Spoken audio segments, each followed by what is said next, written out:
আমরা মনে হয় নেসার আহমেদ ভাই এখন শুরু করতে পারি।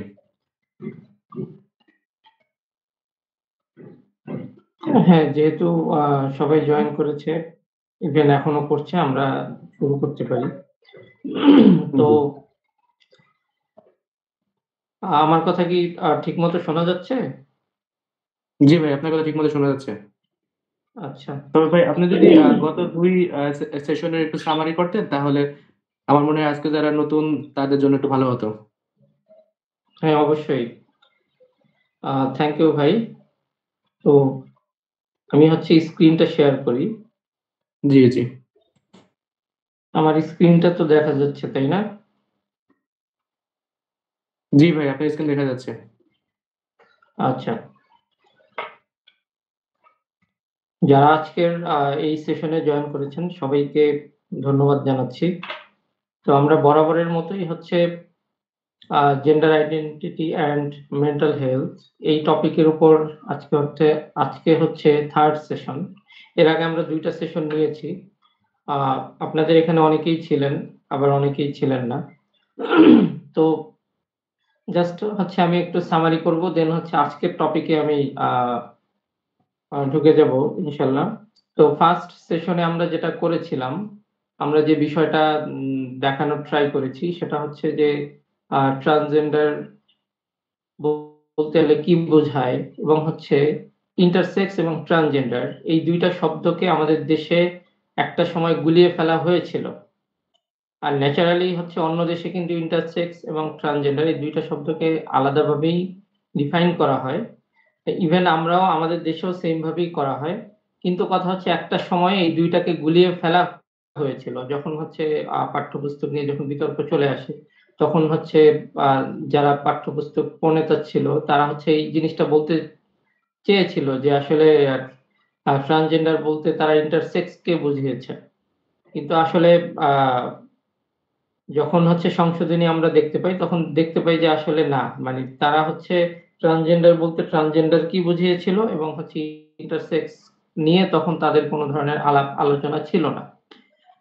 পরবর্তীতে হচ্ছে ট্রান্সজেন্ডার এই যে আইডিওলজিটা, এটা কিভাবে এসেছে এই বিষয়টা নিয়ে হচ্ছে আমরা ফার্স্ট সেশনে আলোচনা করেছি। সেখানে আমরা হচ্ছে একদম জার্মানির শুরু থেকে শুরু করেছিলাম, যখন হচ্ছে জার্মানি অনেকটা সুপার পাওয়ার আ রোলে ছিল, এবং হচ্ছে সেখানে কিভাবে এই এই ট্রান্সজেন্ডার আইডিওলজিটা শুরু হয়, এবং হচ্ছে ওইটা ধীরে, ধীরে পরবর্তীতে সাইকোলজির আ যাকে হচ্ছে অনেক সাইকোলজিতে বা কিংবা সাইকিয়াট্রিতে যাকে হচ্ছে অনেক বেশি সম্মান করা হয়, সিগমুন্ড ফ্রয়েড, তার অবদানটা কি? অর্থাৎ তার ইমপ্যাক্টটা কি? সে যে রুলস গুলো দিয়েছিল এবং সে যে থিওরি গুলো দিয়েছিল, এই থিওরিটা আসলে কতটা ইমপ্যাক্ট ফেলেছে আ এই সেক্সোলজি এই ব্যাপারটার উপরে, তো সেটা নিয়ে আমরা আলোচনা করেছি।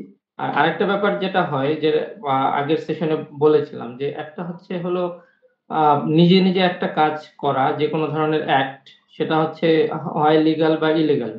অর্থাৎ আ আমি যেকোনো একটা অ্যাক্ট সেটা যদি ইন্ডিভিজুয়ালি আমি করি, তাহলে ঐটার জন্য হয় আ লিগ্যাল হতে পারে, ইলিগাল হতে পারে, এবং হচ্ছে ওটার জন্য আইন আছে। কিংবা হচ্ছে ওটার জন্য ওই ব্যাপারটা একরকম দাঁড়াবে। কিন্তু হচ্ছে আমি যে অ্যাক্টটা করছি, সেই অ্যাক্টটা যদি আমি সমাজের উপর চাপিয়ে দিতে চাই, তাহলে জিনিসটা কিন্তু ভিন্ন হবে। তো আ ট্রান্সজেন্ডার বা ট্রান্সসেক্সুয়ালিজম যেটা, সেটা যদি ইন্ডিভিজুয়াল হয়, যে কেউ চায় যে আ সে মানে তার এত ডিস্ট্রেস, কিংবা হচ্ছে তার মনে হচ্ছে যে সে আসলে আ ছেলে হয়ে জন্মগ্রহণ করে ভুল করেছে, তার মেয়ে হওয়া উচিত ছিল, কিংবা হচ্ছে মেয়ে হয়ে জন্মগ্রহণ আ করেছে, কিংবা তার ছেলে হওয়া উচিত ছিল। এভাবে যদি হয়, এটা যদি একটা ইন্ডিভিজুয়াল অ্যাক্ট হয় তাহলে ভিন্ন কথা। কিন্তু কথা হচ্ছে যে এই বিষয়টাকে কেন্দ্র করে যখন আইডিওলজিটা সমাজের মধ্যে প্রচার করা হবে, কিংবা সমাজের মধ্যে যখন এই জিনিসটাকে আ বাস্তবায়ন করার জন্য আ কোন ধরনের প্রেশার, কিংবা হচ্ছে কোন একটা সিচুয়েশন ক্রিয়েট করা হবে, তখন এইটা হচ্ছে হলো কনফ্লিক্ট। কনফ্লিক্ট এর জায়গা এটা। সমস্যার জায়গাটা কিন্তু এটাই। এছাড়া আ তেমন একটা আ তেমন কিন্তু কোনো বিষয় না এই বিষয়টা। কারণ হচ্ছে সমাজে সব মানুষ তো ভালো হবে না। সমাজের সব মানুষ যে সাধু, সন্ন্যাসী হবে তা কিন্তু না। কিছু চোর থাকবে, ডাকাত থাকবে, তারপরে সন্ত্রাস থাকবে। সেটার জন্য হচ্ছে ইন্ডিভিজুয়াল আইন আছে এবং হচ্ছে ওটার জন্য কিন্তু আ একটা আলাদা গ্রুপ অফ পিপল আছে যারা হচ্ছে এই জিনিসটাকে কন্ট্রোল করবে। দেশের আইন আছে, দেশের লোকবল আছে, দেশের জনগণ আছে যারা হচ্ছে কিংবা হচ্ছে সরকারের কোনো একটা গ্রুপ অফ পিপল সরকার রেখেছে যারা হচ্ছে এই বিষয়গুলো ডিল করবে। আচ্ছা। তো এই বিষয়টাই আরকি। যদি ইন্ডিভিজুয়াল অ্যাক্ট হয় তাহলে ভিন্ন কথা। কিন্তু এই ইন্ডিভিজুয়াল অ্যাক্টটা যখন হচ্ছে আমি সমাজের মধ্যে প্রচার করতে যাব, তখনই হচ্ছে এটা একটা প্রবলেম ক্রিয়েট করবে। তো 2nd সেশনে আমরা যেটা করেছি সেটা হলো সেক্স অ্যান্ড জেন্ডার।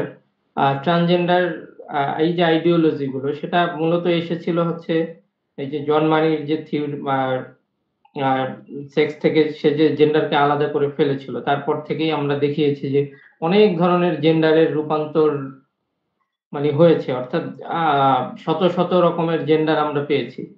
তো সেটা নিয়ে আলোচনা করেছিলাম 2nd সেশনে। এরপরে হচ্ছে এই জেন্ডারের যে ভেরিয়েশন ছিল, কতগুলো টাইপস ছিল সেগুলো নিয়ে শর্টলি ডিসকাস করেছিলাম এবং হচ্ছে এই যে জেন্ডার ডিসফোরিয়া এখন আমরা যেটাকে বলি, সেই জেন্ডার ডিসফোরিয়াটা আগে ছিল হচ্ছে জেন্ডার আইডেন্টিটি ডিসঅর্ডার।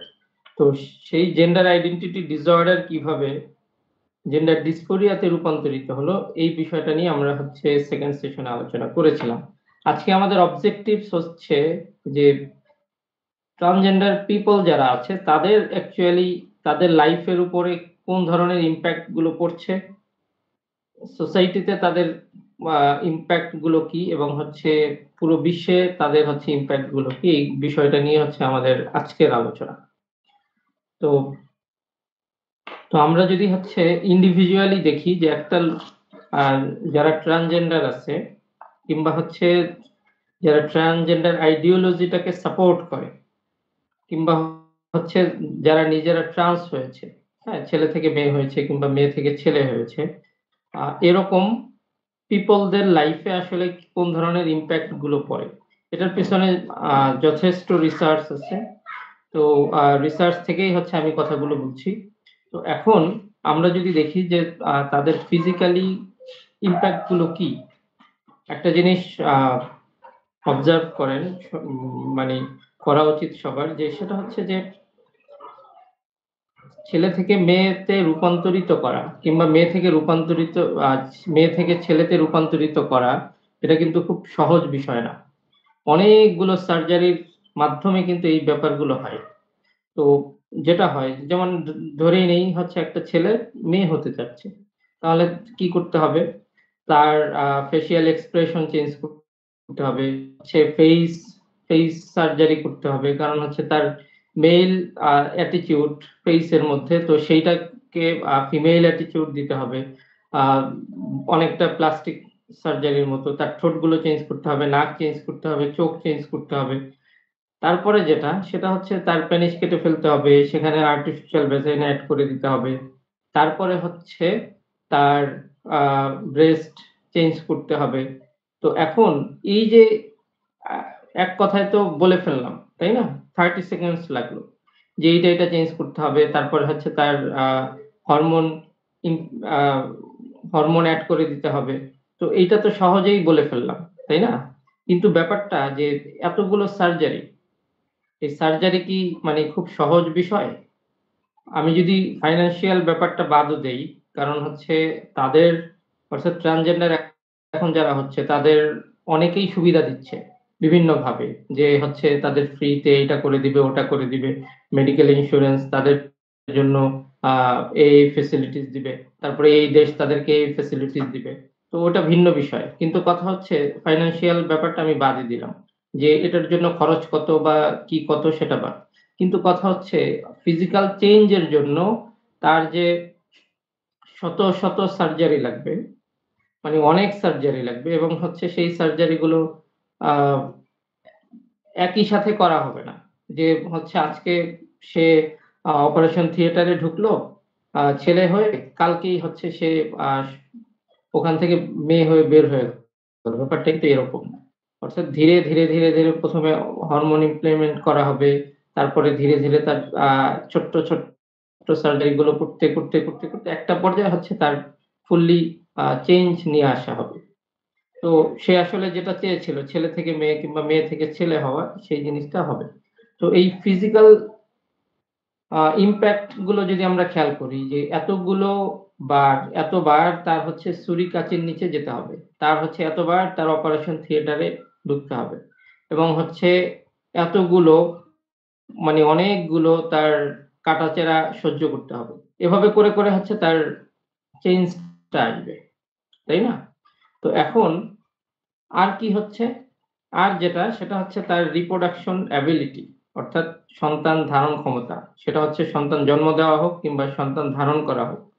এই ২ টা ability তো তার নষ্ট হয়ে যাচ্ছে। তো মানব সভ্যতা মানে টিকে থাকার যে মেইন যে থিম বা মেইন যে বিষয়টা সেটাই কিন্তু শেষ।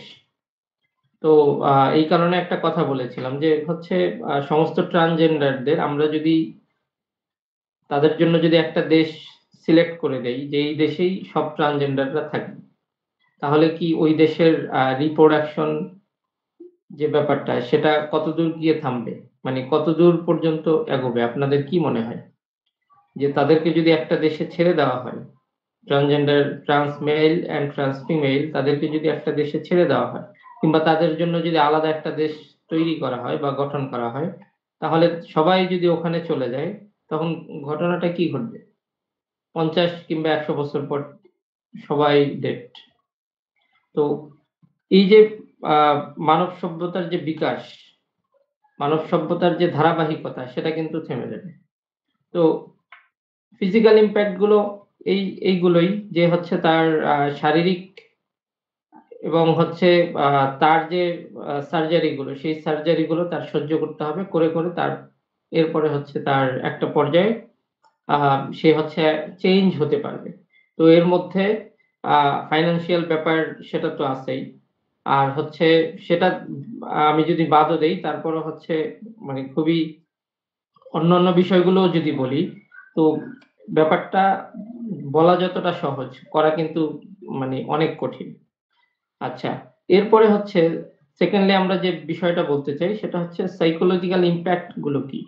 সাইকোলজিক্যাল ইমপ্যাক্ট গুলো যদি আমরা দেখি যে এই টাইপের ক্লায়েন্টরা কিংবা হচ্ছে ট্রান্সজেন্ডার যারা ট্রান্স মেল হয় কিংবা ট্রান্স ফিমেল হয়, এদের মধ্যে যেটা দেখা যায় সেটা হচ্ছে যে বেশিরভাগই বর্ডারলাইন পার্সোনালিটি ডিসঅর্ডার থাকে কিংবা কোন ধরনের পার্সোনালিটি ডিসঅর্ডার থাকে কিংবা হচ্ছে তাদের অ্যাংজাইটি থাকে, ডিপ্রেশন থাকে, তারপরে হচ্ছে পিটিএসডির মতো সিম্পটম থাকে। যার কারণেই কিন্তু তারা হচ্ছে একটা পর্যায়ে মনে হয় তাদের যে আসলে আমরা ছেলে হয়ে ভুল করেছি কিংবা মেয়ে হয়ে ভুল করেছি। আমাদের ওইটা হওয়া উচিত কিংবা চেঞ্জ করা উচিত। তাই না? তো তাহলে তাদের এই যে ডিস্ট্রেস, এই ডিস্ট্রেসটা কি তাদেরকে আ তারা যদি চেঞ্জ হয়, তারা যদি ট্রান্স হয় তাহলে কি এই ডিস্ট্রেসটা তাদের কমবে? হ্যাঁ, কমবে। সাময়িক সময়ের জন্য কমবে। আমার এক্সপেরিয়েন্স থেকে আমি বলতে পারি যে হয়তো সাময়িক সময়ের জন্য তাদের ডিস্ট্রেসটা কমবে। কিন্তু হচ্ছে লং টার্ম এটা এক্সিস্ট করবে না। কারণ হচ্ছে সাইকোলজিক্যাল যে ব্যাপারটা সেটা অনেকটা ইমোশনের উপর ডিপেন্ড করে।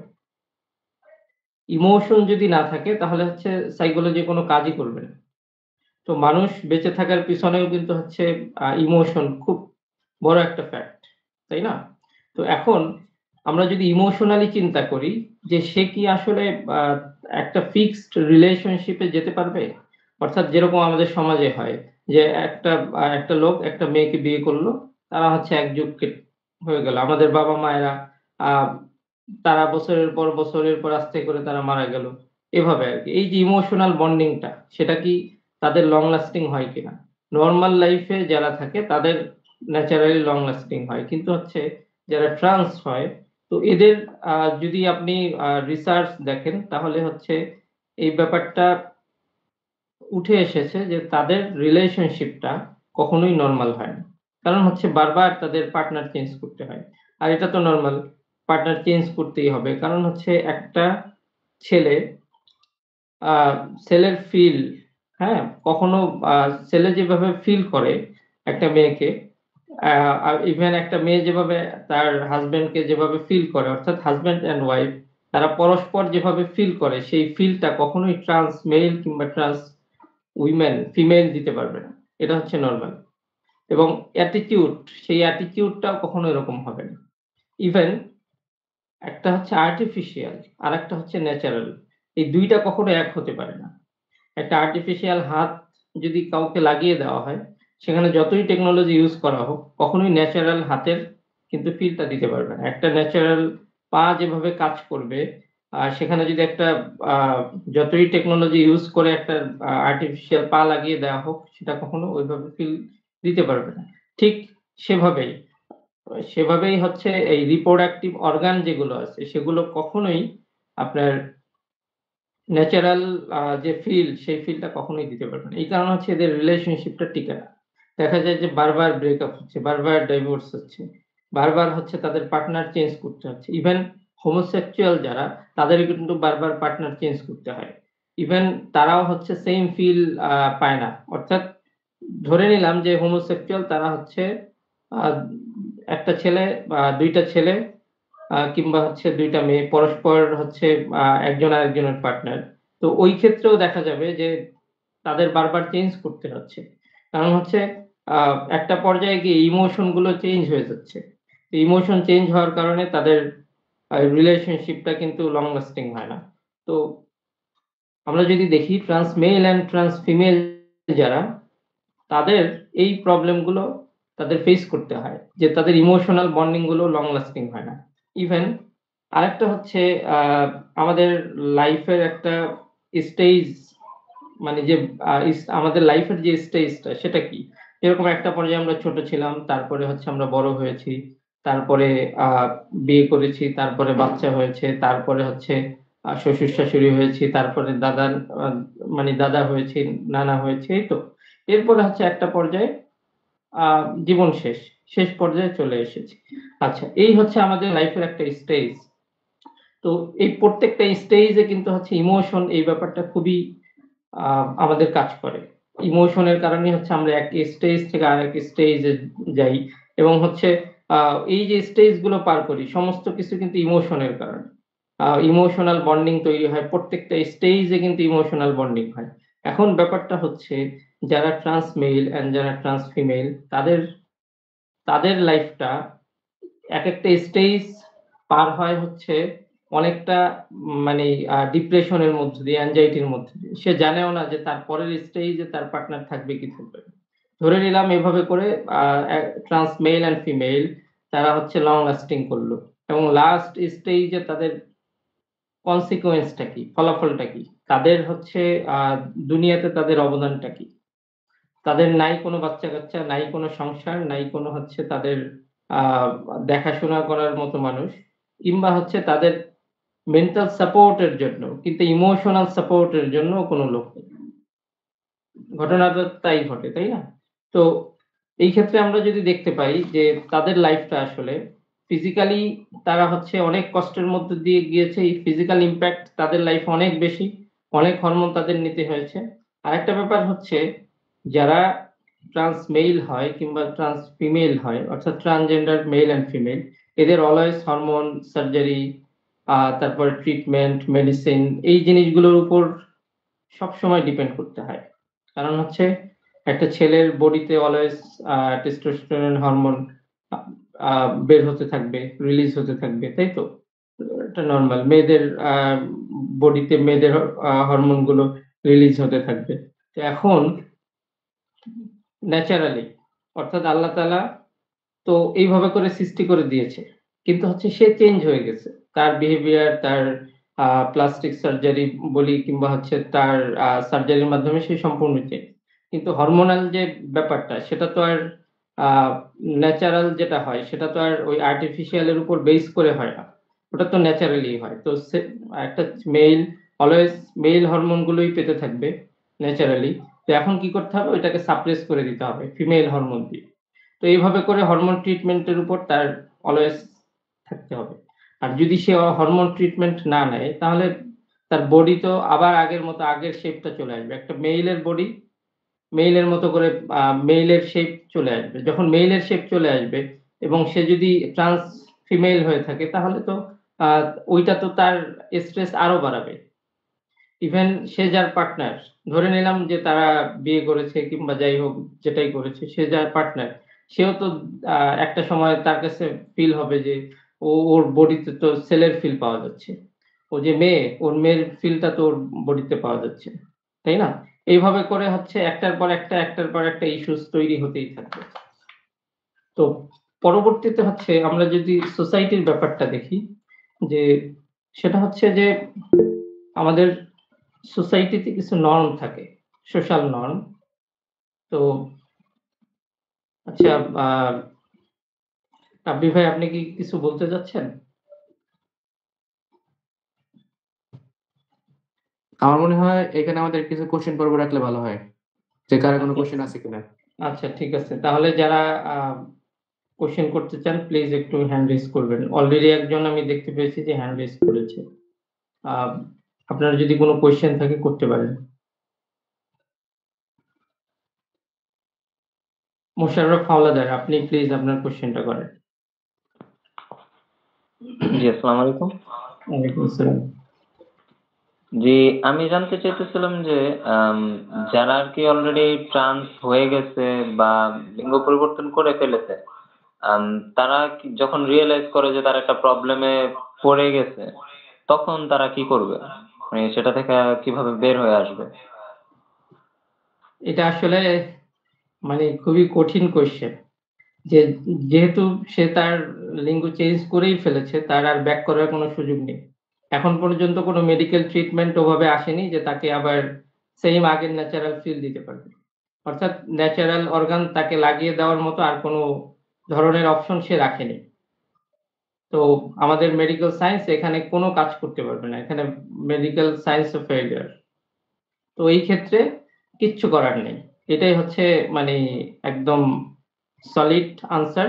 আর হচ্ছে এখন যেটা করা যেতে পারে যে তার ডিস্ট্রেস, অ্যাংজাইটি এইগুলো আ কিংবা হচ্ছে তার ওই যে আ ফিলটা মানে হচ্ছে এইগুলোর কারণে যে তার ডিস্ট্রেসটা হচ্ছে, তার যে স্ট্রেসটা হচ্ছে, এইটাকে জাস্ট একটু কমানো যেতে পারে। সাপ্রেস করা যেতে পারে।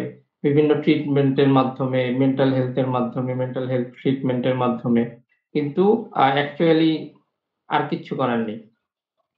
এখন পর্যন্ত কোনো অপশন মেডিকেল সায়েন্স বের করতে পারেনি। আশা করি আপনার আনসারটা পেয়েছেন। আ জি, আরেকজন হাত তুলেছিলেন, সে যদি কোশ্চেনটা করতেন।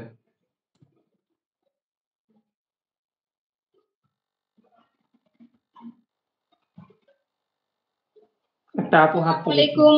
ওয়ালাইকুম আসসালাম। আমার কোশ্চেনটা হচ্ছে, যারা ফিল করে যে তাদের জেন্ডার জন্মগতভাবে ভুল, তাদের করণীয় কি? আচ্ছা, যদি হচ্ছে আ এই যে ফিলিংসটা, হ্যাঁ? এই ফিলিংসটা অ্যাকচুয়ালি যদি কন্ডিশনিং হয়, যেমন ধরেন কখন ফিল করে? যে আ হচ্ছে হলো একটা প্রিজনার কিংবা হচ্ছে যে বা ধরেন এরকম হলো যে একটা ছেলে তার সারাউন্ডিং এ যারা আছে সবাই হচ্ছে মেয়ে। অর্থাৎ সে যে এনভায়রনমেন্ট এ বড় হচ্ছে সবাই হচ্ছে মেয়ে। ইভেন তার বোন সুন্দর করে সাজে, তার মা সুন্দর করে সাজে, তার হচ্ছে আত্মীয়স্বজন, ফিমেল কাজিন সবাই সুন্দর করে সাজে। যার কারণে তার কাছে মনে হচ্ছে যে আমি যদি মেয়ে হতাম তাহলে আমিও তো দেখতে এত সুন্দর হতাম, এত সুন্দর করে সাজতে পারতাম, এত ড্রেস কিনতে পারতাম। আমাদের জন্য এত ড্রেস বাজারে, ছেলেদের জন্য কোনো ড্রেস নেই। এই যে ফিলটা, এইটা হচ্ছে কন্ডিশনিং। তো এই এনভায়রনমেন্টটা যদি তাকে চেঞ্জ করে দেওয়া হয় তাহলে হচ্ছে তার ওই ফিলিংটা চলে যাবে। অর্থাৎ সে তো এতদিন হচ্ছে মেয়েদেরকে বা মহিলাদেরকে মডেল বানিয়েছে, তাই না? তার মাকে, তার বোনকে হচ্ছে মডেল বানিয়েছে। তো এইটা হচ্ছে কন্ডিশনিং। তো আ তাকে যদি হচ্ছে এখান থেকে চেঞ্জ করে ফেলা হয় কিংবা এনভায়রনমেন্টটা চেঞ্জ করা হয় কিংবা হচ্ছে তাকে যদি কাউন্সেলিং করা হয় যে আ কিংবা হচ্ছে তার আ পুরুষ কোনো মডেলকে যদি তার সামনে রাখা হয়, যেমন তখন হচ্ছে তার বাবা, তার ভাই কিংবা হচ্ছে আদার্স মেইল মডেলকে যদি তার সামনে রাখা হয় এবং হচ্ছে ওইভাবে করে যদি তাকে ইনফ্লুয়েন্স করা হয় তাহলে এইটা চেঞ্জ করা পসিবল। এনভায়রনমেন্টটা জাস্ট চেঞ্জ করতে হবে কন্ডিশনিং এর ক্ষেত্রে। ইভেন অনেকের যেটা হয় যে প্রিজনার অনেক বছর ধরে আ আ আ সে হচ্ছে জেলখানায় আছে।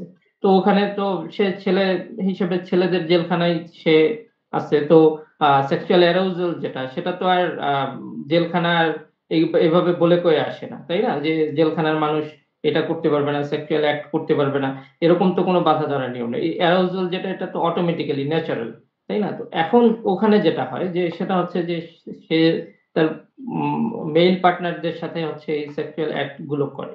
তো এটা হচ্ছে কন্ডিশনিং, যে তার মধ্যে এভাবে করে হোমোসেক্সুয়ালিটি ডেভেলপ করছে। এখন যদি তাকে হচ্ছে ওখান থেকে বের করে নিয়ে আসা হয় এবং হচ্ছে তাকে যদি কিছু মেডিকেশন এবং হচ্ছে কিছু কাউন্সেলিং এবং হচ্ছে এনভায়রনমেন্ট চেঞ্জ করে যদি তাকে আ আ মানে যে করা হয়, তাহলে দেখা যাবে যে তার মধ্যে যে ওই যে লার্নিংটা সেটা আস্তে, আস্তে শেষ হয়ে যাবে। তখন হচ্ছে সে আ ওখান থেকে বের হয়ে আসতে পারবে।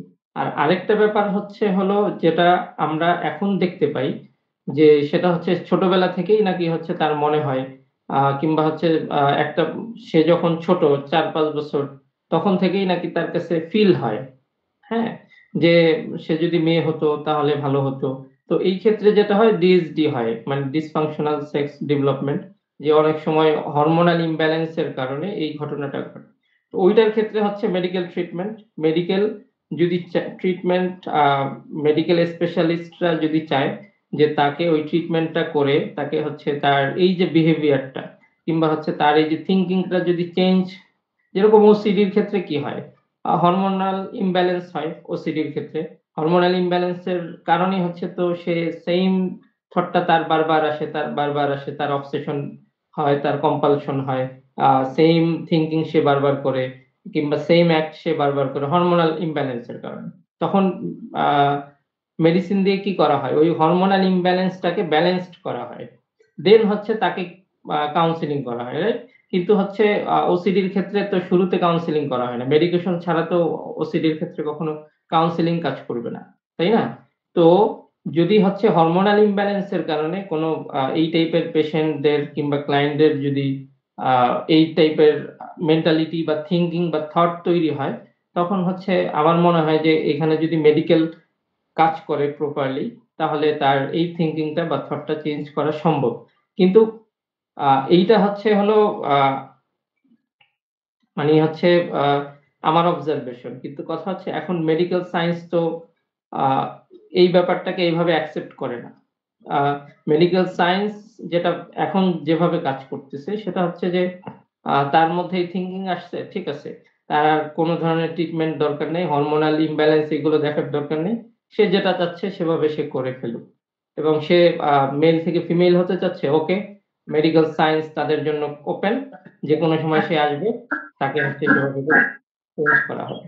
আমার মনে হয় আপনি আপনার আনসারটি আ বুঝতে পেরেছেন আশা করি। জি, ধন্যবাদ।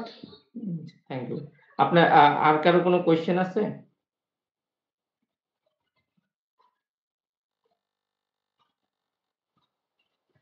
যদি না থাকে তাহলে হচ্ছে আমি আ তারপরে হচ্ছে ডিসকাশনে চলে যাই। যে আমরা এখন আ যে বিষয়টা নিয়ে আমি আলোচনা করছিলাম যে সেটা হচ্ছে যে একটা আ ট্রান্সজেন্ডার যারা হয়ে যায় তাদের আসলে কোন ধরনের তাদের সেলফ এর উপর কোন ধরনের ইমপ্যাক্ট পড়ে। দেন আমরা হচ্ছে সোসাইটিতে মানে হচ্ছে তাদের কোন ধরনের তাদের ইমপ্যাক্ট গুলো পড়ে সোসাইটির উপর সেটা, যে সোশ্যাল নরম বলে একটা ব্যাপার আছে। হ্যাঁ? যে সোশ্যাল নরমটা কি? সোশ্যাল নরমটা হচ্ছে আমার কি স্লাইড দেখা যাচ্ছে ঠিকমতো? জি, দেখা যাচ্ছে ভাই। আচ্ছা, ঠিক আছে। তো সোশ্যাল নরমটা কি? সোশ্যাল নরমটা হলো যে সোসাইটিতে কোনো একটা কিছু যুগ, যুগ ধরে চলে আসছে। এটাই হচ্ছে সোশ্যাল নরম। যেমন আমি যদি আমাদের দেশের পার্সপেক্টিভ থেকে চিন্তা করি, আমাদের দেশের কালচার, ইন্ডিয়ান কালচার সেম হবে না। আমেরিকান কালচার সেম হবে না। কিংবা হচ্ছে অ্যামাজনে যারা থাকে, জঙ্গলের মধ্যে বাস করে, তাদের কালচার কিন্তু সেম হবে না। তো তাদের কালচারে তাদের একটা সোশ্যাল নরম আছে। আমাদের কালচারে আমাদের সোশ্যাল একটা নরম আছে। আরেকটা হচ্ছে কালেক্টিভলি পুরো ওয়ার্লড এর সোশ্যাল একটা নরম আছে। World world wide. তো সেই সোশ্যাল নরমটা কি? যে একটা ছেলে একটা মেয়েকে বিয়ে করবে এবং হচ্ছে লিগ্যাল তারা হাসব্যান্ড ওয়াইফ হবে এবং হচ্ছে ওই ক্ষেত্রে তাদের বাচ্চা-কাচ্চা হবে। তারা হচ্ছে বাবা-মা হিসেবে তাদেরকে পরিচয় দিবে। এই একটা হচ্ছে সোশ্যাল নরম, তাই না? এবং হচ্ছে আ যে ছেলে হয়ে জন্মগ্রহণ করেছে সে ছেলেদের পোশাক পরবে, সে ছেলেদের মতো কাজ করবে। তারপরে হচ্ছে অর্থাৎ তার সবকিছুই তার ড্রেস আপ, তার অ্যাটিটিউড, তার বিহেভিয়ার, গেস্টার, পোস্টার সবকিছু ছেলেদের মতো হবে। আর যে মেয়ে হয়ে জন্মগ্রহণ করেছে তার সবকিছু মেয়েদের এটা হচ্ছে সোশ্যাল নরম। কালেক্টিভলি ওয়ার্লড ওয়াইড কিন্তু এই জিনিসটাই ফলো করা হচ্ছে। ইভেন অ্যামাজনে যদি অ্যামাজন জঙ্গলে যারা বাস করে তাদেরও যদি দেখেন তাহলেও সেইম। ইভেন শুধুমাত্র মানুষের মধ্যে না, মানুষের বাইরেও যেসব প্রাণী আছে ওদের ক্ষেত্রেও কিন্তু সেইম এই জিনিসটাই যে তাদের পুরুষ মেয়েদের সাথে তারা হচ্ছে ইন্টিমেট হয় এবং হচ্ছে ওখান থেকে তাদের জেনারেশন টু জেনারেশন চলতেই থাকে। তাই তো? আচ্ছা, এটা হচ্ছে সোশ্যাল নরম। তো এখন এই যে ট্রান্সজেন্ডার এইটাকে ধরেন আমি সাপোর্ট করলাম যে ট্রান্সজেন্ডার এটা একটা আইডিওলজি, এটা একটা অধিকার এবং হচ্ছে এই অধিকারটা প্রতিষ্ঠিত করা দরকার। এটা যদি ইন্ডিভিজুয়াল অ্যাক্ট হয় তাহলে ভিন্ন বিষয়। এটা তো আমি বলে নিয়েছি যে একজন ডাকাত এটা হচ্ছে সে ডাকাতি করে, সে সন্ত্রাসী করে এটা হচ্ছে তার ইন্ডিভিজুয়াল অ্যাক্ট। ওটার জন্য আলাদা আইন আছে, ওটার জন্য সবকিছু আলাদা আছে। হ্যাঁ, ওটা ভিন্ন বিষয়। কিন্তু হচ্ছে সে তাই বলে সব মানুষকে ডাকাতি করার জন্য প্ররোচনা দিতে পারে না। তাই না? সব মানুষকে চুরি করার জন্য সে প্ররোচনা দিতে পারে না। সন্ত্রাসী কার্যকলাপ করার জন্য সে প্ররোচনা দিতে পারে না। ইভেন এটাও বলতে পারে না যে এইটা আমাদের একটা অধিকার। কারণ আমরা খেতে পারছি না, আমরা পড়তে পারছি না, আমরা পড়াশোনা করিনি কিংবা হচ্ছে আমাদের বাচ্চা-কাচ্চাদের আমরা খাবার দিতে পারছি না। যার কারণে আমরা এখন যা খুশি করে বেড়াবো। এটা কিন্তু তারা বলতে পারে না। আচ্ছা। তো তো এইটা বলে তারা কিন্তু এই রাইটটাকে প্রতিষ্ঠিতও তারা করতে পারে না। যে মানে এটাকে রাইট হিসেবে তারা প্রতিষ্ঠা করবে সেই সুযোগও তাদের নেই। তাই না? তো এখন ধরেন আমি ট্রান্সজেন্ডার আইডিওলজি যেটা, এটাকে যদি ধরেন মেনেই নিলাম যে এটা তাদের একটা রাইটস এবং হচ্ছে তাদের এই রাইটসটা আমাদের হচ্ছে মানা উচিত কিংবা হচ্ছে তাদের এই অধিকারটা দেওয়া উচিত। তাহলে অনেকগুলো সমস্যার তৈরি হবে। অনেকগুলো কোয়েশ্চেন কিন্তু সৃষ্টি হয়ে যাবে। তো এর মধ্যে মানে আমি কয়েকটা বিষয়ে জাস্ট বলি। যেমন ধরেন আ কোনো একজন লোক তার ওয়াইফ মারা গেল। তো মারা যাওয়ার পরে হচ্ছে ওয়াইফ মারা যাওয়ার আগে হচ্ছে স্বামীকে এটা হচ্ছে মানে কি বলে এই লিগালি কিংবা যেভাবেই হোক যে সে বলে গেল যে আমি মারা যাবো। তো মারা গেলেও আমাকে কবর দেওয়ার দরকার নেই। আমাকে কোন ধরনের কোন কিছু করার দরকার নেই। আমি ওয়াইফ হিসেবেই তোমার সাথে থাকবো। তো এখন তো হচ্ছে মৃত যেকোনো কিছু আ তাজা রাখা সম্ভব। তাই তো? তাই না? এখন আমাদের সায়েন্স তো তাই করতে পারে। যেকোনো কিছু বছরের পর বছর রেখে দিতে পারে। তো এখন যদি এই যে ব্যাপারটা অর্থাৎ একটা মৃত মানুষের সাথে সেক্সুয়ালি অ্যাক্ট ইভেন এটা একটা সময় লিগ্যাল ছিল। অর্থাৎ লিগ্যাল বলতে কি এতদিন তো তারা হাসব্যান্ড ওয়াইফই ছিল। এখন জাস্ট ওয়াইফটা মারা গেছে। এখন এইটা কি বৈধ হতে পারে? কিংবা আ এটাকে কি কোনোভাবে হচ্ছে আ সমাজে প্রতিষ্ঠিত করার কোনো অপশন আছে? কিন্তু এইখানে যে ব্যাপারটা হয়েছে সেটা হচ্ছে হার্ম প্রিন্সিপল যে জন স্টুয়ার্ট মিল দিয়েছিল। এটা কিন্তু ট্রান্সজেন্ডার যারা আইডিওলজি প্রচার করে তারা খুব বলে যে হার্ম প্রিন্সিপল। হার্ম প্রিন্সিপলটা কি? যে আমি কাউকে কোনো ক্ষতি করব না। আমি ক্ষতি না করে আমার যা খুশি তাই করব। অর্থাৎ আমি কারো সাথে যদি কোনো অ্যাক্ট করি, যেকোনো ধরনের অ্যাক্ট, সেক্সুয়াল অ্যাক্ট, যেকোনো ধরনের অ্যাক্ট যদি ২ জনের কনসেন্ট পাওয়া যায়, ২ জনে যদি সম্মতি দেয় তাহলে হচ্ছে বাইরের তো আর কারো কোনো ক্ষতি হচ্ছে না। যেহেতু বাইরের ক্ষতি হচ্ছে না তার মানে এটা বৈধ, এটা লিগ্যাল। কিন্তু ব্যাপারটা হচ্ছে হার্ম প্রিন্সিপাল যদি আমি ধরেন মেনেই নিলাম, ঠিক আছে আমি কাউকে ক্ষতি করছি না। তাহলে ওই হাসব্যান্ড কি কাউকে ক্ষতি করছে? ইভেন ওই ওয়াইফ সেও তো তারও তো কনসেন্ট ছিল। সে জীবিত থাকতে তার কনসেন্ট ছিল না যে হ্যাঁ, তাকে সে আ রেখে দিতে পারবে। কিংবা এটা যদি অল্টারনেটিভ হয় যে হাসব্যান্ড হচ্ছে বলে গেল যে আমি মারা যাওয়ার পরে তুমি আর কাউকে বিয়ে করতে পারবে না। তো কি করবা? আমাকে হচ্ছে রেখে দিবা। কবর দেওয়ার দরকার নেই। আমার সাথে তুমি সেক্সুয়াল অ্যাক্ট করবা। তো এইখানেও তো ২ জনের কনসেন্ট আছে। এখন এইটাকে আপনি কিভাবে ডিফাইন করবেন? এরপরে ধরেন আমি ধরে নিলাম যে একজন বিভিন্ন ধরনের প্রাণী পশুর সাথে যে বিকৃত যৌনতা, যেটা যে পশুরও তো কনসেন্ট থাকে, মানে যে কোনো ধরনের পশু ওদেরও তো সেক্সুয়াল অ্যারোজাল হয়, এটা তো সায়েন্স প্রুভ করে দিয়েছে, তাই না? তো সেই ক্ষেত্রে ধরে নিলাম যে একটা পশু, যে কোনো ধরনের পশু হোক, ও হচ্ছে কনসেন্ট দিয়েছে। আর আমরা তো বিহেভিয়ার দেখেই তো বুঝতে পারি যে ওর কনসেন্টটা কি, তাই না? আর মানুষ, আমরা কিন্তু অনেক কিছু বের করে ফেলেছি। অনেক কিছু আমরা ইতিমধ্যে জেনে গিয়েছি, রাইট? তো এখন যদি একটা পশুর কনসেন্ট থাকে সেক্সুয়াল অ্যাক্ট করার ক্ষেত্রে, তো এই ক্ষেত্রে কি একজন মানুষ পশুর সাথে সেক্সুয়াল অ্যাক্ট করতে পারবে? যদি এই করতে, মানে হচ্ছে ট্রান্সজেন্ডারটাকে যদি আমি সাপোর্ট করি ওইভাবে, যে তাদের এটা অধিকার, তাদেরকে এভাবে থাকতে দেওয়া উচিত, কিংবা হচ্ছে তাদের এটাকে মেনে নেওয়া উচিত, তাহলে এই জিনিসটাকে আপনি কিভাবে ডিনাই করবেন? একটা লোক পশুর সাথে যদি সেক্সুয়াল অ্যাক্ট করে, ইভেন পশুরও যদি কোনো ধরনের কনসেন্ট থাকে, কনসেন্ট থাকার পরে যদি অ্যাক্ট করে, তাহলে হচ্ছে আ এটাকে আপনি কিভাবে ডিনাই করবেন? ডিনাই করার কিন্তু কোনো সুযোগ নেই। এরপরে দেখেন যে শিশু, শিশু বাচ্চা, যেটা হচ্ছে আলফ্রেড কিনসি কিন্তু বলেছিল। ইভেন সে ২ টা বই লিখেছিল। আমি আগের সেশনে বলেছিলাম যে তারা একদম ৫ মাস শিশু থেকে শুরু করে কাউকে বাদ দেয়নি। এই সমস্ত মানুষের ডেটা হচ্ছে তারা ইনক্লুড করে দিয়েছিল। তো এখন কথা হচ্ছে যে একটা শিশুর যদি কনসেন্ট থাকে, তো এই কনসেন্ট শিশুর যদি থাকে, তাহলে হচ্ছে আ আপনি কিভাবে এই জিনিসটাকে ডিনাই করবেন? তাই না? তো ডিনাই করার তো কোনো সুযোগ নেই। তো এখন ব্যাপারটা হচ্ছে, আমি যদি ট্রান্সজেন্ডার আইডিওলজি এইটাকে যদি আমি সাপোর্ট করতে, তাহলে আমার অনেকগুলো কোয়েশ্চেন এর সম্মুখীন কিন্তু হতে হবে। তাই না?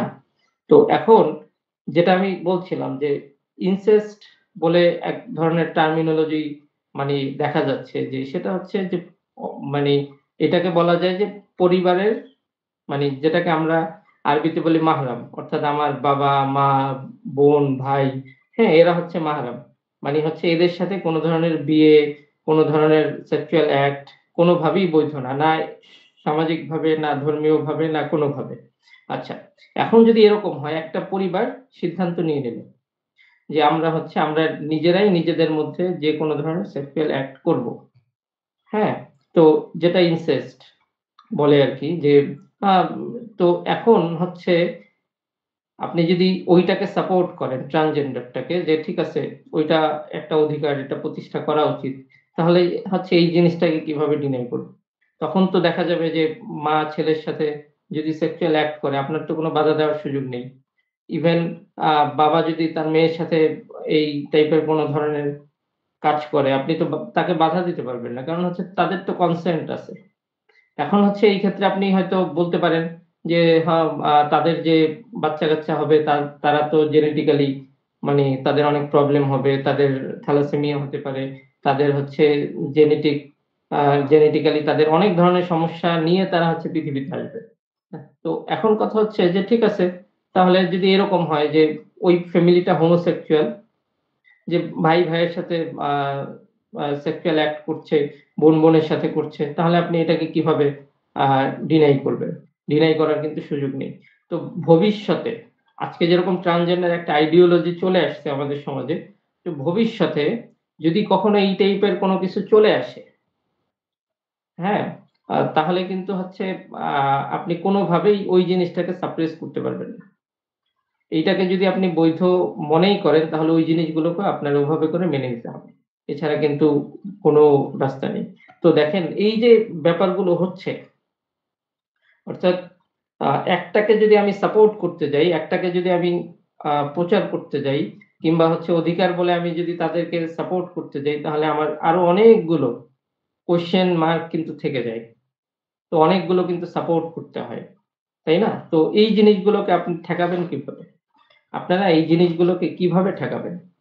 কোনোভাবেই কিন্তু সম্ভব না। আচ্ছা, তো এখন আ এরপরে হচ্ছে আমি আ তারপরে যেটা বলছিলাম যে সোশ্যাল নরম নিয়ে তো ডিসকাস করলাম যে প্যারেন্টস রাইটস, যে আমি একটা ছেলেকে আমি মানুষ করলাম, আমি বড় করলাম, আমি সবকিছু করলাম এখন ছেলে হিসেবে, কিন্তু এখন সে মেয়ে হতে চায়। তাহলে আমার অধিকারটা কোথায়?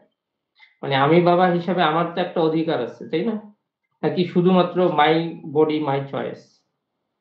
ব্যাপারটা কি এরকম? মানে হচ্ছে স্বাধীনতা কি আমরা সবকিছুতে স্বাধীনতা পাই? যেরকম ধরেন যেটা আমাদের দেশে খুব চলে যে ম্যান শুড বি ফ্রি, অর্থাৎ এই যে হার্ম প্রিন্সিপালের যে আইডিওলজিটা, হার্ম প্রিন্সিপালের যে প্রথম কথাটা যে ম্যান শুড বি ফ্রি, মানুষের স্বাধীন হতে হবে, মুক্ত হতে হবে। আমি কি সব ক্ষেত্রেই স্বাধীন? আমি আমার মতামত বা আমার ওপিনিয়ন আমি দিতে পারি, কিন্তু বাস্তবায়ন কি হয়? ধরেন আমি ভোট দিলাম, যাকে ভোট দিলাম সে জিতেনি, সে হেরে গিয়েছে। সে 40% ভোট পেয়েছে, 60% ভোট পেয়ে আরেকজন জিতে গিয়েছে। তাহলে আমার মতামতের গুরুত্ব কোথায়? আমি অপিনিয়ন দিয়েছি, জাস্ট অপিনিয়ন, কিন্তু বাস্তবায়ন তো হয়নি, তাই না? এখন কথা হচ্ছে এরকম কি করা হবে যে ঠিক আছে যে 60% পিপল আলাদা হয়ে যাক, তাদের তারা যাদেরকে ভোট দিয়েছে সেই তাদের লিডার হবে, এবং হচ্ছে আমরা 40% যাকে ভোট দিয়েছি যে হেরে গিয়েছে সে আমরা আলাদা হয়ে যাব, সে আমাদের লিডার হবে। ব্যাপারটা কি এরকম হয়? হয় না। তার মানে আপনি ওপিনিয়ন দিতে পারেন, কিন্তু হচ্ছে আপনি ফুল ফ্রিডম যেটা সেটা কখনোই ভোগ করতে পারেন না। আপনি চাইলে যা খুশি করতে পারেন না। আপনি চাইলেই যা কিছু করতে পারেন না। এটা আমাদের ডেমোক্রেসি বলেন আর যত ইজম বলেন, কোন ইজমই আমাদেরকে ফুললি স্বাধীনতা দেয়নি। আমি ধর্মীয় বিষয় সম্পূর্ণ বাদই দিলাম। ঠিক আছে? এই 3rd সেশন পর্যন্ত আমি এখনো ধর্মটাকে কখনোই টানিনি। ঠিক আছে? কারণ হচ্ছে যদি আমি ধর্মটাকে নিয়ে কিছু বলতে যাই তখনই একদল এসে বলবে যে হচ্ছে ধর্ম নিয়ে মানে ধর্মীয়ভাবে তো অনেক কিছুই করা যায় না। কিন্তু মানুষ তো করতেছে। এই একটা যুক্তি দিয়ে তারা কিন্তু মানে পার পাওয়ার চেষ্টা করবে। কিন্তু 4th সেশনে হচ্ছে আ সাইকোলজিক্যাল অ্যাপ্রোচ কি হবে তখন কিন্তু আ ধর্মীয় ব্যাপারটা চলে আসবে। কিন্তু এখন কথা হচ্ছে যে ধরেন আমি হচ্ছে স্বাধীন। আমি কি আসলেই স্বাধীন? আমার কি সবকিছুর মধ্যেই স্বাধীনতা আছে? সবকিছুর মধ্যে কিন্তু স্বাধীনতা নেই। আচ্ছা, তো এই যে আমরা যে স্বাধীনতা বলি বা লিবারালিজম বলি, মোস্তার আহমেদ ভাই, আমাদের হাতে আর 12 মিনিটের মতো সময় আছে। হ্যাঁ, যদি একটু আহ মানে তাড়াতাড়ি শর্ট করতে পারি। আচ্ছা আমার রাব্বি ভাই আমি একদম শেষ পর্যায়ে চলে এসেছি। আমার আর ২-৩ মিনিট লাগবে হাইয়েস্ট। আচ্ছা। দেন হচ্ছে আমরা কোয়েশ্চেন আনসার সেশনে চলে যেতে পারি। আচ্ছা, তো যেটা ওকে। বলছিলাম যে আ আমরা কি আসলেই কি স্বাধীন? যেমন ধরেন ফিলিস্তিন ইসরায়েল যে ইস্যুটা হয়েছে, তো এইখানে কি আ অনেক দেশের মানুষ আন্দোলন করেছে না? কিন্তু যুদ্ধ তো বন্ধ হয়নি। তাহলে আমার যে মতামত, সেই মতামতটার বাস্তবায়নটা কই হলো? পৃথিবীর এতগুলো মানুষ মানে চাইলো যে ইসরায়েল যাতে ফিলিস্তিনের নিরীহ শিশু বাচ্চাদের না মারুক, তাহলে তাদের অপিনিয়ন এর বাস্তবায়নটা কোথায়? তারা অপিনিয়ন দিয়েছে, জাস্ট অপিনিয়ন। তারা রাস্তায় দাঁড়িয়েছে, তারা হচ্ছে আন্দোলন করেছে, দ্যাটস ইট। সারা পৃথিবীতে সব দেশেই আন্দোলন হয়েছে। কিন্তু বাস্তবায়নটা কই? বাস্তবায়নটা তো হয়নি। ইভেন ডেমোক্রেসি কি করে? যে শাসক সে হচ্ছে অধিকাংশ লোকদের মতামতকে গ্রহণ করে, রাইট? তাহলে তো আমাদের দেশের যদি আপনি আ আ কনসেন্ট নেন যে কত পার্সেন্ট মানুষ হচ্ছে ফিলিস্তিনকে সাপোর্ট দিচ্ছে, তাহলে তো এইটা 70, 80, 90, 90 র উপরে চলে যাবে। কারণ হচ্ছে শিশু, নারীদের মারা যুদ্ধের ক্ষেত্রে এটা তো কোনো মানে ভালো স্ট্র্যাটেজি না। এটা তো খুব খারাপ স্ট্র্যাটেজি, তাই না? আপনি কনফ্লিক্ট করতে পারেন যে সমানে, সমানে যুদ্ধ হতে পারে। কিন্তু শিশু বাচ্চাদের সাথে শত্রুতা কিসের? নারীদের সাথে শত্রুতা কিসের? তাই না? তো তার মানে হচ্ছে আমাদের কনসেন্ট কি বাস্তবায়ন হচ্ছে? আমাদের অপিনিয়ন কি বাস্তবায়ন হচ্ছে? হচ্ছে না। তাহলে আমাদের ফ্রিডমটা কোথায়? হার্ম প্রিন্সিপল তো এই ক্ষেত্রেই অনেকাংশে চুপসে যাবে, তাই না?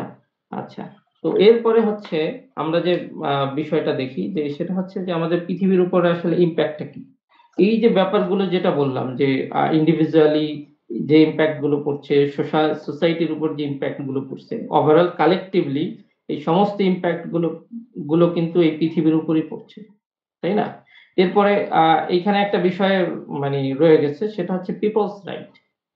পিপলস রাইট যেটা সেটা হচ্ছে যে আমি পুরুষ, আমি যে টয়লেট ইউজ করব সেখানে কেন একজন নারী সেই টয়লেটে যাবে? ধরেন ট্রান্সজেন্ডার, ট্রান্স মেল কিংবা ফিমেল যে চাচ্ছে যে সে হচ্ছে ছেলে হয়ে সমাজে বসবাস করবে। কিন্তু আমি তো চাচ্ছি না যে সে আমার টয়লেট ইউজ করুক। আমি তো চাই না যে আমার মা, আমার বোন, আমার কাজিন, আমার আত্মীয়স্বজন, আমার ক্লাসমেট যে ট্রেনের মেট্রোর যে বগিতে থাকবে, ১ম বগিতে, সেই বগিতে কোনো ছেলে থাকুক। এটা তো আমি চাই না। তাহলে কেন হচ্ছে আমার এই অধিকারটা ক্ষুণ্ণ হবে? এরকম স্পোর্টস এর ক্ষেত্রে যেটা এই অলিম্পিকে আমরা দেখেছি যে আ বক্সিং এ চলে এসেছে একটা ট্রান্স উম মেইল চলে এসেছে বক্সিং করার জন্য। মানে একটা আ ফিমেল সেজে একটা মেইল চলে এসেছে বক্সিং করার জন্য। এবং হচ্ছে এটা কিন্তু এটা ভাইরালও হয়েছিল। তো এই ব্যাপারগুলোকে কিভাবে আপনি আ যুক্তি দিয়ে খণ্ডন করবেন? কিংবা অ্যাকোমোডেশন এর ক্ষেত্রে যেটা আমাদের দেশেও হয়েছিল যে মহিলা হোস্টেলে থাকতে দিয়েছিল।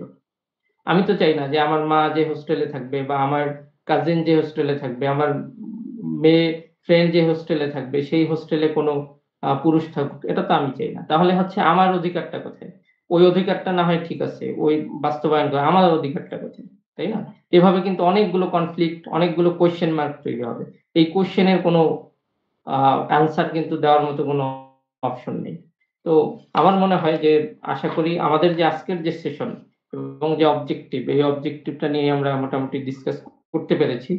তো এখন হচ্ছে আপনাদের থেকে আমরা কিছু কোয়েশ্চেন নেব। এই রিলেটেড যদি আপনাদের কোনো কোয়েশ্চেন থাকে তাহলে প্লিজ আ আপনারা কোয়েশ্চেন করতে পারেন।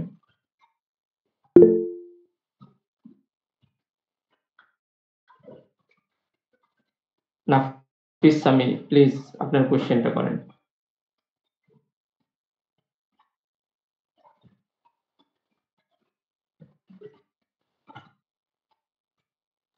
আনমিউট করে আপনার কোয়েশ্চেনটা করবেন প্লিজ।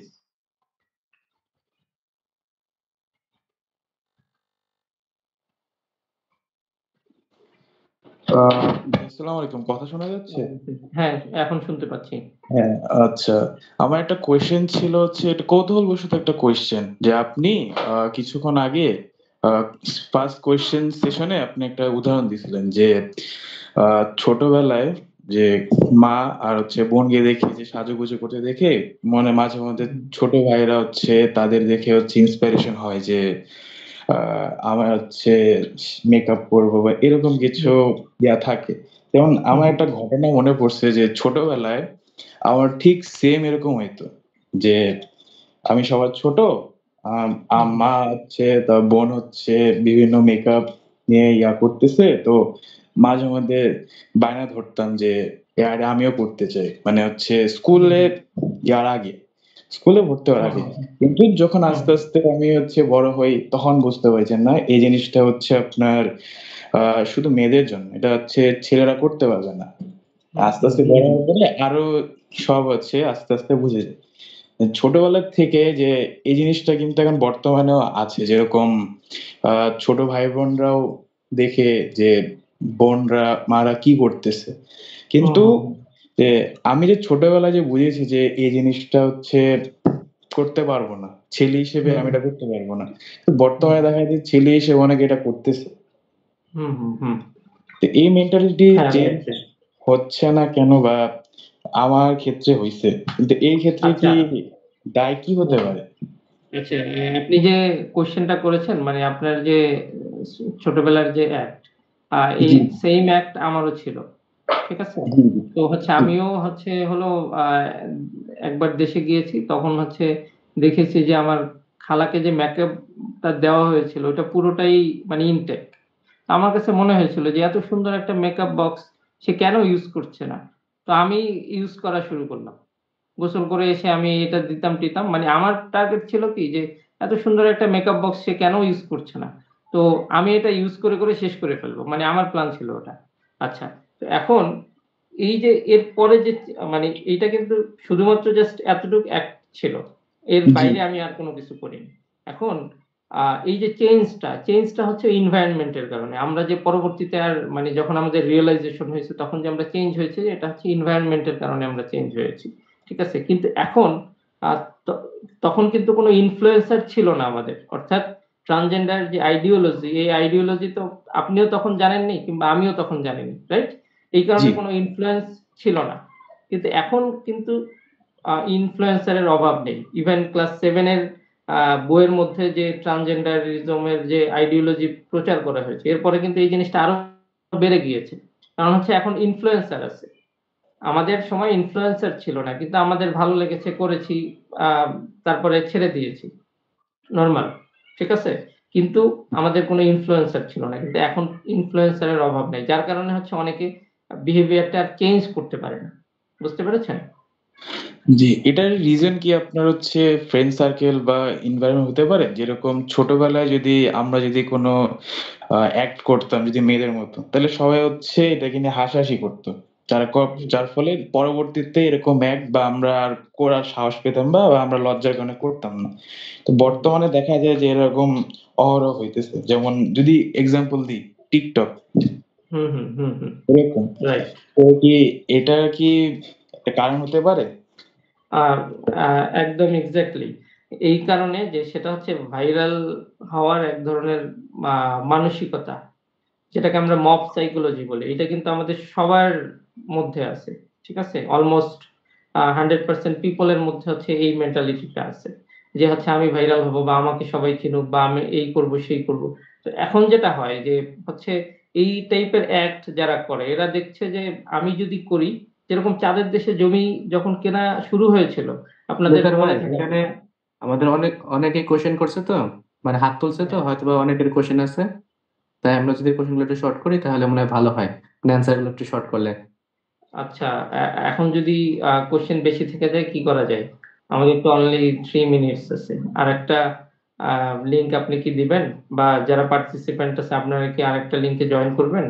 আর 15 আচ্ছা, মিনিটস এর অথবা জন্য? আমরা হলো একটা হোয়াটসঅ্যাপ গ্রুপে যদি কেউ কোশ্চেন করে সেটার অ্যান্সার যদি আপনি একটু কষ্ট করে দিয়ে দেন, আমার মনে হয় সেটাও একটা পদ্ধতি হতে পারে।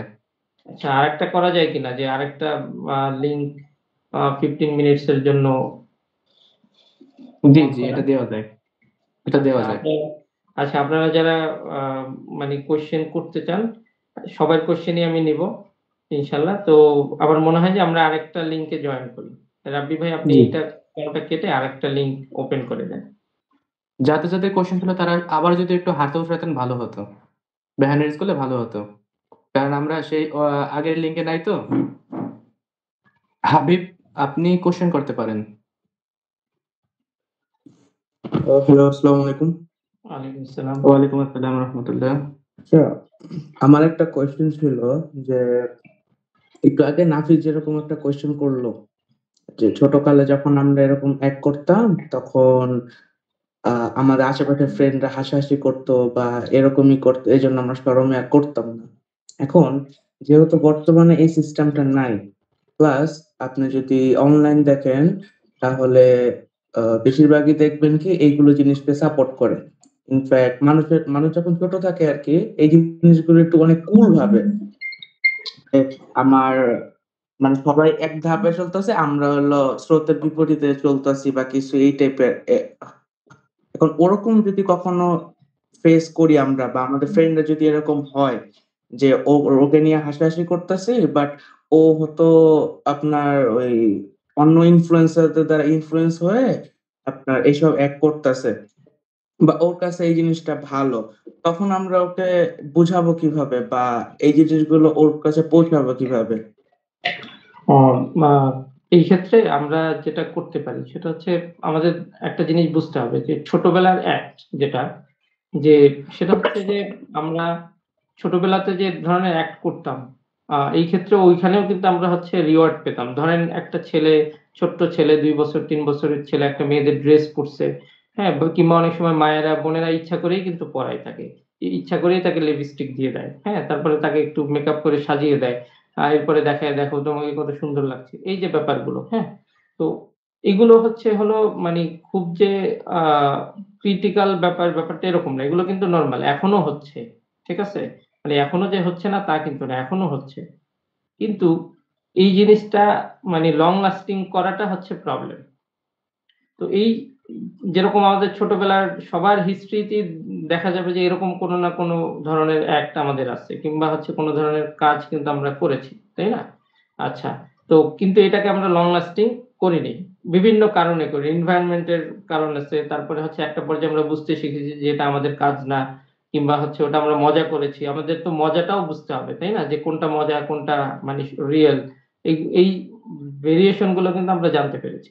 এখন কথা হচ্ছে যে একটা ম্যাচিউরড ছেলে, 15 বছর 20 বছরের ছেলে যখন হচ্ছে এই টাইপের অ্যাক্ট করে, এবং হচ্ছে সে ধরেন রিওয়ার্ড পেলো কিংবা পানিশমেন্ট পেলো, যেটাই পাক, হ্যাঁ, যদি এই টাইপের কোনো ধরনের অ্যাক্ট করে, তাহলে হচ্ছে এই ক্ষেত্রে আমাদের কিছু ফাইন্ড আউট করতে হবে যে তার আসলে কোনো ধরনের পার্সোনালিটি ডিসঅর্ডার আছে কিনা, তার কিংবা তার মধ্যে কোনো ধরনের স্ট্রেস আছে কিনা, কিংবা এই যে অ্যাক্ট গুলো করছে এর পিছনে রিজনটা কি। নেগেটিভ থট বা কগনিটিভ এরর বলে হচ্ছে একটা টার্ম আছে, যেটা সাইকোলজিস্টরা কিংবা সাইকোথেরাপিস্টরা, সাইকিয়াট্রিস্টরা খুব বেশি ইউজ করে, যে একটা মানুষের মধ্যে নেগেটিভ থট গুলো খুঁজে বের করার ট্রাই করে। তো এরকম 12 থেকে 20টার মতো হচ্ছে নেগেটিভ এরর আছে, কগনিটিভ এরর বলি আমরা, এগুলো আমাদের মধ্যে ভুল। যেরকম দুই একটা উদাহরণ দেই, যে অনেক সময় এরকম হয় না, মানুষ যে ছোট্ট একটা বিষয়কে অনেক বড় করে ফেলে, হ্যাঁ, এই ম্যাগনিফিকেশন, এটা হচ্ছে এক ধরনের কগনিটিভ এরর। তো সাইকিয়াট্রিস্টরা, সাইকোলজিস্টরা এইগুলো নিয়ে কাজ করে, যে একটা মানুষের কগনিটিভ এরর চেঞ্জ করার জন্য কাজ করে। তো এখন এই যে ব্যাপারটা, যে একটা পেশেন্ট বা ক্লায়েন্ট এসে বলল যে আমি তো মেয়েদের মতো হাঁটি, তাই না? আচ্ছা, তো যেটা বলছিলাম যে আমরা হচ্ছে কগনিটিভ এরর নিয়ে কাজ করি, তাই না? যে কার কগনিটিভ এরর কি, এবং হচ্ছে এগুলো ফাইন্ড আউট করি, এবং হচ্ছে ওইগুলো নিয়ে কাজ করি। তো একটা ছেলের যখন এই টাইপের মেন্টালিটি, তখন আমাদের তার কগনিটিভ এরর গুলো ফাইন্ড আউট করা উচিত, যে তার আসলে কোন ধরনের কগনিটিভ এরর সে হচ্ছে বেস করে হচ্ছে। যেরকম এরকম ক্লায়েন্টরা এসে বলে যে হচ্ছে আমি তো মেয়েদের মতো হাঁটি, মানে ছেলে এসে বলতেছে যে আমি তো মেয়েদের মতো করে হাঁটি, আমার সবকিছু মেয়েদের মতো, হ্যাঁ, শুধু আমার বডিটা ছেলেদের, আর সব মেয়েদের, আমি মেয়েদের মতো হাসি, আমি মেয়েদের মতো কথা বলি, আমি মেয়েদের মতো হচ্ছে হাঁটি। মেয়েদের মতো হাঁটা বলতে মানে আমি যখন ডেফিনেশন চাই, মেয়েদের হাঁটা বলতে আপনি কি বোঝেন? মানে মেয়েরা কিভাবে হাঁটে, ছেলেরা কিভাবে হাঁটে, আমাকে একটু ডিফাইন করে দেখান তো, আমাকে একটু প্র্যাকটিক্যালি দেখান। তখন কিন্তু মানে একটা ধাক্কা খায়, যে এটার কোনো আসলে মানে হাঁটা তো হাঁটাই, একটা ছেলে আর মেয়ে কিভাবে হাঁটে, মানে এদের মধ্যে পার্থক্যটা কি? হাঁটার আসলে পার্থক্যটা কি? আমি মেয়েদের মতো করে কথা বলি, মেয়েরা কিভাবে কথা বলে? মানে একটা ছেলের এবং মেয়ের কথা বলার মধ্যে পার্থক্যটা কোথায়? হয়তো টোন, ওরটা একটু নরম, আমারটা একটু শক্ত, এটা হতে পারে, কিংবা হচ্ছে হলো অন্য কিছু হতে পারে। হ্যাঁ, ওর গলার ভয়েসটা মানে ভোকাল কর্ডটা হচ্ছে তীক্ষ্ণ, ছোট, নরম, হ্যাঁ, সাউন্ডটা অন্যরকম আসে, আমার সাউন্ডটা একটু মোটা, এভাবে আসে, দ্যাটস ইট। কিন্তু কথা বলার ফরমেশন এটা কি? এটার মধ্যে কি কোনো পার্থক্য আছে? আপনি যখন হচ্ছে ফনেটিক্স প্র্যাকটিস করেন, তো ছেলের ফনেটিক্স আর মেয়ের ফনেটিক্স এর মধ্যে পার্থক্য থাকে কোনো? থাকে না। তাহলে আমরা বাংলাতে যখন কোনো শব্দ উচ্চারণ করি, আমার শব্দ উচ্চারণের ক্ষেত্রে ছেলে এবং মেয়ের মধ্যে কি কোনো পার্থক্য আছে? একটা মেয়ে যদি সুন্দর করে আবৃত্তি করতে পারে, একটা ছেলেও তো সুন্দর করে আবৃত্তি করতে পারে। তাহলে কেউ যখন বলে যে আমি মেয়েদের মতো কথা বলি, মেয়েদের মতো কথা বলতে সে আসলে কি বোঝে? ওই জিনিসটাই হচ্ছে তার কগনিটিভ এরর। ঠিক আছে, যে সে একটা জিনিস ডিফাইন করে নিয়েছে, মনের মধ্যে একটা জিনিস চিন্তা করে নিয়েছে যে এইটা হচ্ছে মেয়ে, এইটা হচ্ছে ছেলে, এইটা তার একটা ওয়ার্ল্ড, এটা তার একটা জগৎ, এবং হচ্ছে সে এইভাবে করে ভাবছে। কিন্তু সে কখনো হচ্ছে মানে এটার পিছনে কোনো এভিডেন্স প্রুফ খুঁজতে যায়নি, এবং হচ্ছে আলাদা করতে মানে যায়নি। সে তাকে এভিডেন্স দিতে বললে তখনই সে আসলে তার ভুল ধারণাটা সে বুঝতে পারে যে না, যখন আমার এভিডেন্স, আমার কাছে যেহেতু কোনো এভিডেন্স নাই। আবার তাকে যদি এটার বিপরীতে এভিডেন্স খুঁজতে বলা হয়, তখন দেখা যাবে সে নিজেই তার তার সিদ্ধান্তের বিপরীতে অনেক এভিডেন্স তারা বের করে ফেলে। বের করে ফেলে, একটা এটাই আর কি। সিবিটিতে একটা টেকনিক আছে যে থট রেকর্ড। এই থট রেকর্ড পদ্ধতি অনেকটা এই টাইপের। হ্যাঁ, রাইট। তো জি। এইচআর হাবিব যে ভাই যে বললেন যে আমরা আমাদের অ্যাপ্রোচটা কি হবে, ওই অ্যাপ্রোচটা হচ্ছে হলো যে অ্যাকচুয়ালি আমরা যদি সিস্টেমেটিক্যালি তাদেরকে চেঞ্জ না করি, তাহলে আসলে তাদের চেঞ্জ করা কিন্তু খুব টাফ। অর্থাৎ আমি দুই কথা বললাম, তারপরে হচ্ছে ২ কথা শুনালাম, বন্ধু-বান্ধব বললাম, এরপরে সে চেঞ্জ হয়ে গেল। ব্যাপারটা কিন্তু এতটা ইজি না যদি সে হচ্ছে খুব সে তার মতো করে একটা ওয়ার্ল্ড বানিয়ে নেয়। সে তার মতো করে যদি ভেবে নেয়, জগৎ বানিয়ে নেয়, তাহলে কিন্তু ব্যাপারটা এত ইজি না। তো সেই ক্ষেত্রে আপনার হচ্ছে আবার যারা ট্রান্সজেন্ডার হয়, আমার মনে হয় ট্রান্সজেন্ডার হওয়ার আগে কয়েক কয়েক স্টেপে তার কাউন্সেলিং চলে। তার ফ্যামিলি থেকে তাকে না করে, তার বন্ধু-বান্ধব থেকে তাকে না করে, তারপর তার আত্মীয়স্বজন, হয়তোবা তার স্কুলের যে শিক্ষক বা তাদের সোসাইটির যে মানুষগুলো আছে, গুরুজন, তারাও তো তাকে কাউন্সেলিং করে। করার পরেও কিন্তু সে তাদের এগেইনস্টে যেয়ে সে একটা ডিসিশন নেয় যে আমি ট্রান্সজেন্ডার হব। তাই আমরা আসলে এই কগনিটিভ এরর আমরা বলতেছি, বাট এই কগনিটিভ এররটা একটু বেশি, মানে এটার ইন্টেনসিটিটা অনেক বেশি মাত্রায়। যেই ইন্টেনসিটি সাধারণ মানুষের কথাবার্তায় আসলে এটা রিমুভ হয় না। রাইট। ধন্যবাদ। হ্যাঁ, তারপরে যে কোশ্চেন করতে চান একটু কোশ্চেন করেন প্লিজ। আসসালামু আলাইকুম। ওয়ালাইকুম আসসালাম। আমার কোশ্চেন হচ্ছে ট্রান্সজেন্ডারের ক্ষেত্রে প্যারেন্টিং বা টিচিং এর কোনো ভূমিকা আছে কিনা? যেমন আমি যদি একটা উদাহরণ বলি যে একটা ছেলে ছোট থেকে তার মা তাকে মেয়েদের ড্রেস পরায়। যখন তার বয়স ১০ থেকে ১১ বছর তখনও ঈদ বা বিভিন্ন অকেশনে তার মা তাকে মেয়েদের ড্রেস পরায়। তো আমরা কি বলতে পারি তার মাই তাকে এইদিকে করছে, প্রভাবিত করছে? এই ক্ষেত্রে হ্যাঁ, এটা বলা যেতে পারে যে তার মাই হচ্ছে তাকে ইনফ্লুয়েন্স করছে। যে যদি এভাবে করে ড্রেস পরাতে থাকে তাহলে হচ্ছে তার মাই তাকে ইনফ্লুয়েন্স করছে। এরকম হয় যে পরিবার থেকেই তাকে ওই যে বললাম যে কন্ডিশনিং যেটা, কিংবা হচ্ছে হলো মা বাবা কিংবা হচ্ছে মা বোন, তারা হচ্ছে তার বাচ্চাদেরকে সুন্দর করে সাজায়, দেখতে একটু সুন্দর হলে লিপস্টিক দিয়ে দেয়, হ্যাঁ আরো সুন্দর দেখায়, এরকম ইভেন ছবি টবি তুলে রাখে।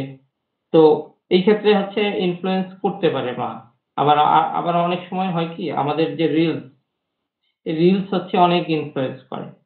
যেরকম আমার একজন ক্লায়েন্ট আমি দেখেছি যে সে হচ্ছে ছেলে, আহ, এই কত 13-14 বছর হবে বয়স, তো ফুললি ছেলে, কিন্তু কথা হচ্ছে যে সে হচ্ছে প্যাড ইউজ করে, মেয়েদের যে প্যাড মেনস্ট্রুয়েশন হলে যেগুলো ইউজ করে সেগুলো পরে।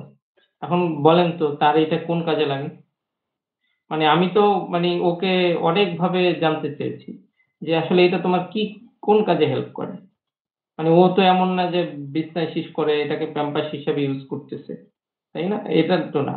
তো এখন হচ্ছে যখন ফ্যামিলির সাথে কথা বললাম যে আপনারা কি কখনো ওর সামনে এভাবে ইউজ করছেন কিনা, কিন্তু এটা তো একদম নরমাল কথা যে একটা ফ্যামিলির কোনো মেম্বার এই সিচুয়েশনে কখনোই অন্য কারোর সামনে সে হচ্ছে এই জিনিসগুলো ইউজ করে না। এটা তো নরমাল, এটা তো একটা প্রাইভেট পার্ট, এটার জন্য সবাই টয়লেটে যায়, রাইট?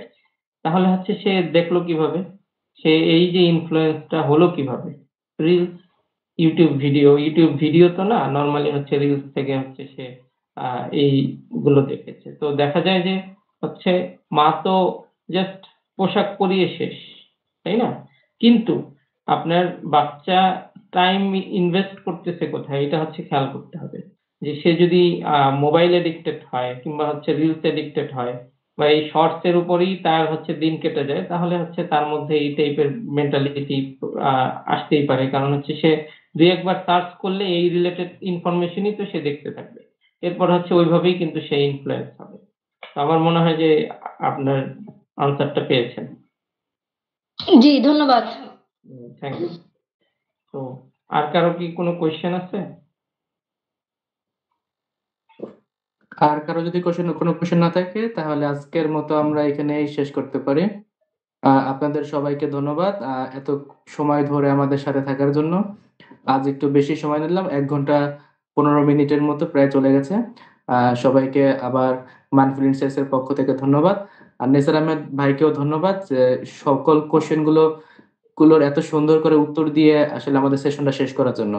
হয়তোবা কোশ্চেনের অ্যান্সার গুলো যদি আমরা হোয়াটসঅ্যাপ গ্রুপের মাধ্যমে নিতাম, সেখানে কিছুটা ধোঁয়াশা থেকে যেতে পারতো, যেটা আসলে সরাসরি অ্যান্সার গুলো হওয়ার জন্য অনেকটাই হয়তোবা ধোঁয়াশা সবার কেটে গেছে।